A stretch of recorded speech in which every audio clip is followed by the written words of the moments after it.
All right, GDC followers, I'm Nikki Underlead here with I4U News, sponsored by Sanyo Inaloop Batteries, and we stopped by Dark Cave Productions, and behind me is actually a woman who's very much involved in it. She's an MMO gamer, and she is female, so we're going to ask her a few questions about Dark Cave and what brought her here. My name is Shavaun Scott. I'm a psychotherapist and also a gamer. So what got you into MMOs? I have two adult sons, and I spent all their adolescent years nagging at them to get off the computer, come have dinner, get off the game, and I had absolutely no success whatsoever. I had no insight at the time that they were playing online with other people. I thought this was something like a Nintendo game. They were just doing it on the computer. And I sat down with them once on Thanksgiving because they absolutely wouldn't come to eat Thanksgiving dinner. And I decided to go see what they were doing. And they were playing together on two different computer screens. And I said, "You're playing with him, and you're playing with him, and you're together in that tank." It was Planet Side at the time. And I said, "This is pretty cool. Can you guys include me in this?"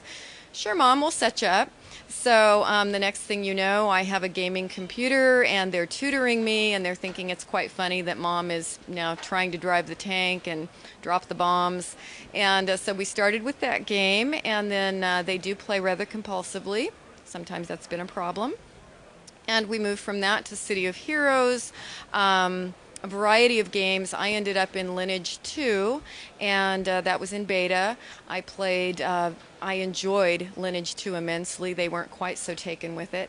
And when it came time to have to pay for the game, they left. I stayed, mostly because of the social reasons. I enjoy being a therapist. I enjoy people. I particularly enjoyed meeting people from all over the world and made friends, many, many friends. And so I stayed in the game for 2 years and played a lot. So why don't you explain how that involves Dark Cave? A couple of years later, I met a man who was a fascinating CG artist, filmmaker. He had made many short films, and that's my husband Michael, who is the owner of Dark Cave Productions. He thought I was a very interesting character. Number one, I'm a little bit older than your average game player, at least what he thought was the average game player, and particularly an MMO player. And the fact that I had so many friends from all over the world, and he wanted to watch me play, and he said, "What are you doing here? Most of the time you're just talking to these people who are dwarves and elves, and what is this whole thing?" He had played games to some extent, but he played like Unreal Tournament and more the shooter kinds of games. So he wasn't in games to make relationships, and I was in games to make relationships. So he thought this was rather fascinating. He originally had the idea that we would travel around the world and interview all these people. My character was Evanor, the game name I always use. We would interview all of Evanor's friends, and that this would be a fascinating documentary. When we tried to do that, we found that everybody wanted to meet me and hang out and talk about their relationship problems, but they really didn't want to go on camera. And so at that point, I became interested in player motivation. Are you currently playing anything right now? At this point, because I've become so interested in player motivation, compulsive play, which I have to say I kind of stay away from the word addictive because I think it's stigmatizing, and I think this is an issue we need to not get polarized around. We need to understand it better rather than fight about it. But a lot of people say, well, I'm not a game addict, but I do play too much. And looking at that clinically, I would say, well, that's perhaps compulsive. So let's look at that, understand that. What causes that? How do we help that? So now I have stopped playing Lineage 2, although I will not delete Evanor. I'm very bonded with her. She is my personification. Which the study of avatars and how we project ourselves into the avatar is, of course, another area of psychology I'm very interested in.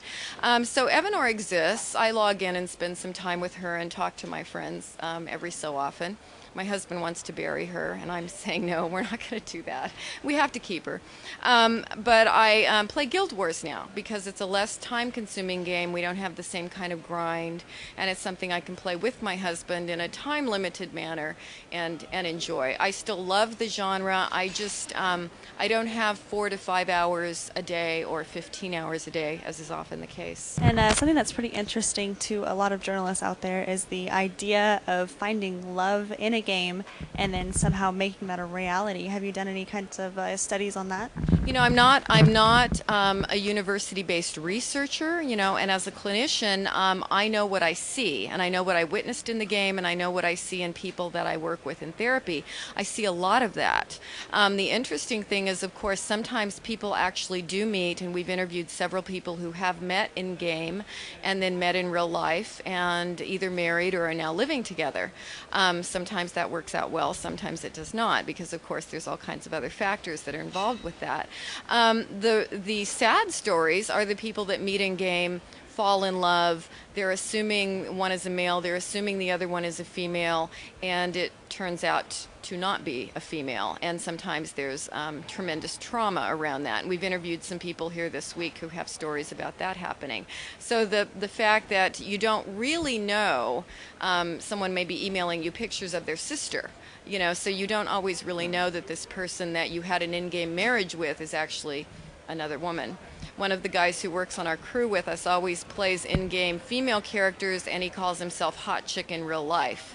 And he's not. He's very cute, but he's a 24-year-old male. So, yes, I think there's a tremendous projection with the MMOs, particularly for certain personality types. People fall in love with avatars. And you've got people who are maybe not so sexy and attractive in real life playing very sexy, attractive characters. And people take it seriously.